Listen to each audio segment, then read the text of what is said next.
اللهم صل على محمد وآل محمد اللهم صل على محمد وآل محمد اللهم صل على محمد وآل محمد. Who are Gog and Magog? They are human beings. They are not some strange creatures living in the interior of the earth. That's Disneyland thinking. They're human beings. The barrier built by Dzul Qarnayn was destroyed by Allah in the lifetime of Nabi Muhammad alayhi salatu wasalam. If you don't want to believe this that I have said, fine, you can accept that the barrier is still there. We don't have to be divided and be fighting with each other over it. No. I say the barrier is gone, it's destroyed. You say the barrier is still there. So why do we have to be fighting and dividing ourselves with each other over this?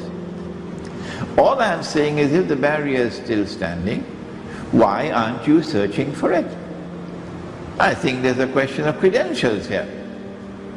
If a barrier built by Dzul Qarnayn mentioned in the Qur'an, a geographical reality mentioned in the Qur'an is still standing on the face of the earth, not buried beneath the surface of the earth, what kind of Disneyland thinking is that?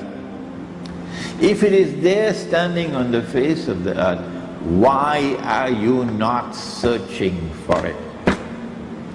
Why has no human being seen and recognized that barrier in 1400 years?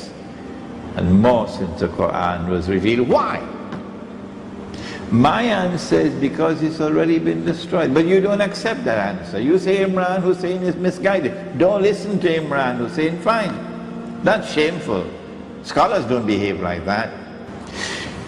If Gog and Magog have been released, then we can understand the fasad in the world today. Universal fasad. Inna ya'juja wa ma'juja mufsiduna fil ard. If they are released in the world, they are the agents of fasad. They're the ones who have brought the Jews back to the Holy Land to reclaim it as their own. Then it's very easy for us to recognize who they are. Well then, if they are brought down, the barrier is brought down and Gog and Magog are released, then we should be looking for footprints, eh? Footprints. Well, let's leave Surah Al-Kahf and go to the other parts of the Qur'an, searching for the ayat on Ya'juj and Ma'juj. And we find in Surah Al-Anbiya only one more reference to Gog and Magog, in which Allah subhanahu wa ta'ala speaks about a town. Remember the town? And He had destroyed the town, punished it by destroying it, and then expelled the people of the town. وَحَرَامٌ عَلَى قَرْيَةٍ أَهْلَكْنَاهَا. And then He banned the people of the town, that they could never return to reclaim that town as their own. أَنَّهُمْ لَا يَرْجِعُونَ. They are in a state of permanent exclusion, banned from returning to that town. Hatta, until when? Hatta إذا فتحت يأجوج ومأجوج, until Gog and Magog are released. وهم من كل حدب ينسلون, وهم من كل حدب ينسلون. And Gog and Magog, when they are released, they spread out in every direction, which is one meaning. And if you spread out in every direction, then you'll take control of the world. The land, the sea, the air. Read Toynbee. Read Arnold Toynbee. Read a book called Civilization on Trial. I'm giving you good books to read, incidentally. not comic books. Read Arnold Toynbee, the British historian. Read a book entitled Civilization on Trial. You should get it on the internet. It was written somewhere around 80 years, 90 years ago. 1935, somewhere around 70, 80 years ago. And in that book, Arnold Toynbee points out that modern Western civilization has risen upon the world with a mission to take control of the whole world. And he says, the land, the sea, the air, everything. He said it in that book. وَهُمْ مِنْ كُلِّ حَدَبٍ يَنْسِلُونَ. They spread out in all directions, and with the indestructible power they take control of the world. For the first time in history, one people will control the whole world. Nobody ever did that before. The other meaning is that they descend from every height. So they target you and they impose themselves upon you. You can't get away from them. Which town is it?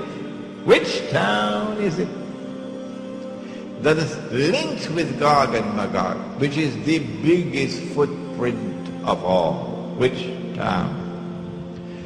We used this methodology, that we looked at all the ahadith of Prophet Muhammad ﷺ pertaining to Gog and Magog, to see whether there was any town mentioned by him that is linked to Gog and Magog.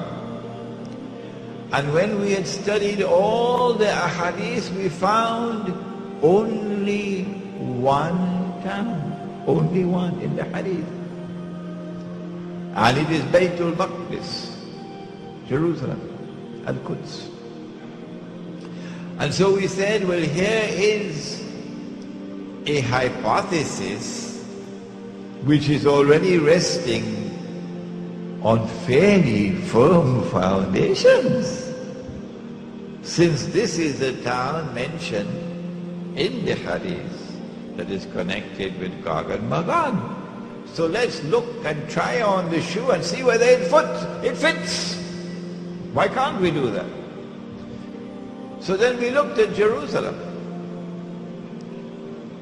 and we found that this is a town which was destroyed by Allah, and Banu Israel were expelled from the town, even though Allah had given the land to them. The first time that they violated the covenant with fasad, وَقَضَيْنَا إِلَى بَنِي إِسْرَائِيلَ فِي الْكِتَابِ لَتُفْسِدُنَّ فِي الْأَرْضِ مَرَّتَيْنِ وَتَعْلُنَّ عُلُوًّا كَبِيرًا. The first time they committed fasad, He expelled them and then banned them from returning. For 100 years they were in Babylon. And then He allowed them to return. And then the second period of fasad. And then He punished them again and He expelled them. And having expelled them this time, He left a door open for them. Despite all your wickedness, it is still possible. عَسَى رَبُّكُمْ أَن يَرْحَمَكُمْ. It is still possible for you to be forgiven and have mercy. There's only one door.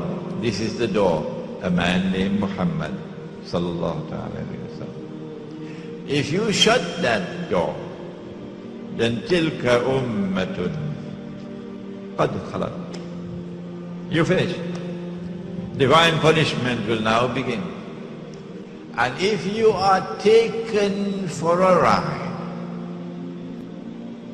and brought back to the Holy Land by Gog and Magog, and you return with your fasad, then guess what I'll do with you? وَإِنْ عُدْتُمْ عُدْنَا.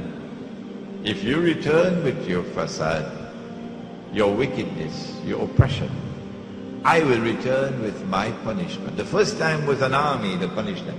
The second time was an army that punished them. The third time it will be an army that will punish them. I don't need the hadith from Khorasan. Qur'an is enough for me. Yes, I said it to you before. A Muslim army will now attack and destroy the state of Israel. And so, we recognize the town to be Jerusalem. And we ask the question, who are those who liberated Jerusalem and brought Banu Israel back to Jerusalem? If you can recognize who they are, you have recognized Gog and Magog. There are other footprints by which we can recognize Gog and Magog. They're very thirsty, said the Prophet ﷺ. They'll drink up all the water of the world. They'll pass by a river and drink it dry. But there is one body of water which supersedes all others in importance.